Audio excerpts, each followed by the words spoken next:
Assalamualaikum warahmatullahi wabarakatuh. Perkenalkan, kami dari kelompok 4 yang beranggotakan Andri Uliadi, Arifah Zahra, Fitri Kaila, Muhammad Hizam, dan Rayhan Khalifah Arif akan mempresentasikan tentang hasil diskusi kami, yaitu 10 pilar demokrasi Pancasila beserta implementasinya. Silakan disimak. Pilar yang pertama adalah demokrasi berdasarkan ketuhanan yang Maha Esa. Seluk-beluk sistem serta perilaku dalam menyelenggarakan kenegaraan Republik Indonesia harus taat akan asas, konsisten, atau sesuai dengan nilai-nilai dan kaidah-kaidah ketuhanan yang Maha Esa. Nah, berikut merupakan implementasi dari demokrasi berdasarkan ketuhanan yang Maha Esa. Implementasinya adalah pada bidang sosial budaya. Adanya kebebasan beragama dan masyarakat telah mempunyai sikap toleransi serta saling menghargai. Namun, segelintir orang dan golongan masih memiliki sifat fanatik dan tidak mau menerima perbedaan yang ada. Pilar yang kedua adalah demokrasi dengan kecerdasan. Demokrasi dengan kecerdasan mengatur dan menyelenggarakan demokrasi menurut Undang-Undang Dasar 1945, bukan dengan kekuatan naluri, kekuatan otot, atau kekuatan massa semata-mata. Pelaksanaan demokrasi itu justru lebih menuntut kecerdasan rohaniah, kecerdasan akliyah, kecerdasan rasional, dan kecerdasan emosional. Implementasi dari demokrasi ini adalah bisa kita lihat pada bidang politik, yakni masyarakat dapat menggunakan hak pilihnya dalam pemilu dengan menggunakan kemampuan akal yang baik tanpa paksaan dari pihak lain. Selanjutnya, pilar yang ketiga yaitu demokrasi yang berkedaulatan rakyat. Kekuasaan tertinggi ada di tangan rakyat. Secara prinsip, rakyatlah yang memiliki dan memegang kedaulatan itu.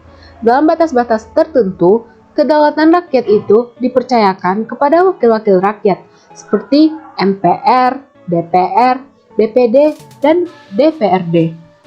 Implementasi dari demokrasi ini bisa kita lihat pada bidang ekonomi. Masyarakat dapat bebas melakukan kegiatan ekonomi selama tidak melanggar Pancasila.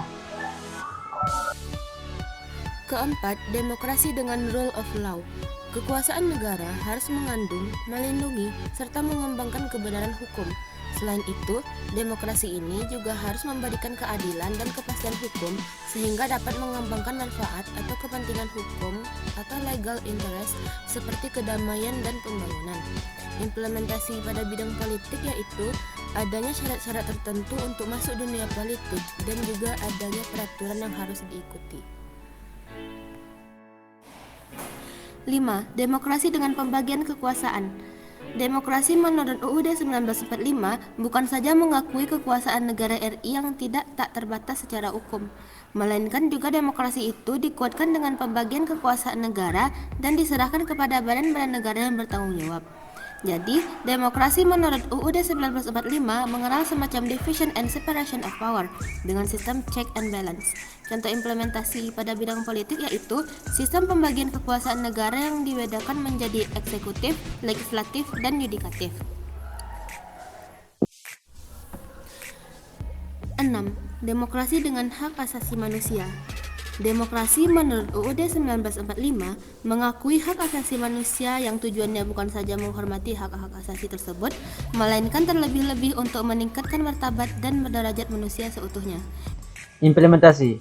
Pada bidang politik, dalam pesta demokrasi yang diadakan 5 tahun sekali, terdapat calon yang dipilih oleh rakyat sebagai pemilih. 7. Demokrasi dengan pengadilan yang merdeka. Demokrasi menurut Undang-Undang Dasar 1945 menghendaki diberlakukannya sistem pengadilan yang merdeka atau independen, yang memberi peluang seluas-luasnya kepada semua pihak yang berkepentingan untuk mencari dan menemukan hukum yang seadil-adilnya. Dalam pelaksanaan demokrasi, terhadap pengadilan yang berdiri sendiri dan merdeka tanpa dipengaruhi oleh pihak manapun, sehingga setiap masyarakat memiliki kedudukan yang sama dan memiliki hak yang setara untuk mencari keadilan.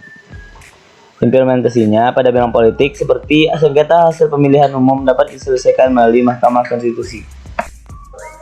8. Demokrasi dengan otonomi daerah. Pada pasal 18 ayat 2 UUD dan RI 1945, pemerintah daerah provinsi Daerah, kabupaten, dan kota mengatur dan mengurus sendiri urusan pemerintahan menurut asas dan tugas pembantuan.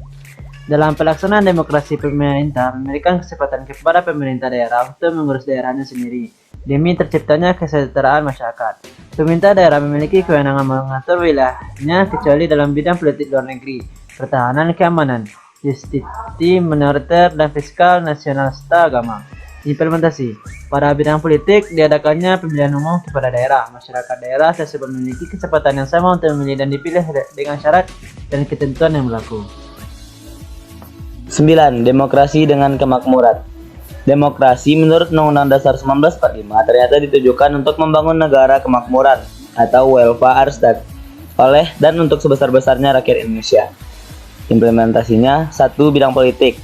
Perumusan kebijakan yang dilakukan oleh pemerintahan guna meningkatkan kemakmuran rakyat. Yang kedua, bidang sosial. Pelaksanaan fungsi keorganisasian guna meningkatkan kemakmuran. 10. Demokrasi yang berkeadilan. Demokrasi menurut UUD 1945 menggariskan keadilan sosial di antara berbagai kelompok, golongan, dan lapisan masyarakat. Implementasi. 1. Di bidang politik. Contoh penerapannya yaitu penerapan sistem lebar jurdil dalam pemilihan umum. Yang kedua, di bidang sosial. Di Indonesia, penerapan untuk menghargai dan menghormati pendapat orang lain sudah diterapkan pada saat menyampaikan musyawarah dalam kegiatan tersebut. Masyarakat mencapai satu keputusan untuk mencapai keputusan bersama.